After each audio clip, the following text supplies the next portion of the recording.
मनमोहनଙ୍କ परलोकରେ शोक प्रकाश କରିଛି team India. कला रंगर आर्म बैंड पिंधि तांको सम्मान जणाइछन्ती टीम इंडिया खेलाड़ी। भारत और ऑस्ट्रेलिया मध्यरे एबे बॉक्सिंग डे टेस्ट चलछि।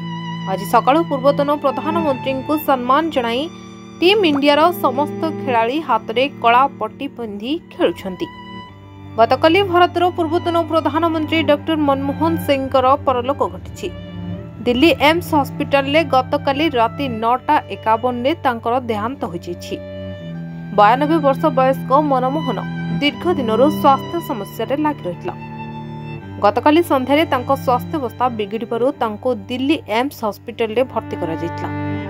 निश्वास प्रश्वास नेबारे असुविधा हेबा उपरे घरे से चेता हराइथि।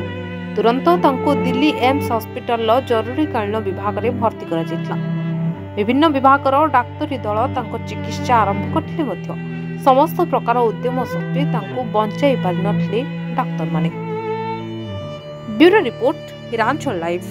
तेबे एभली किछि गुरुत्वपूर्ण खबर देखिबाकू चाहंती आम चैनल को लाइक सब्सक्राइब और शेयर करନ୍ତୁ।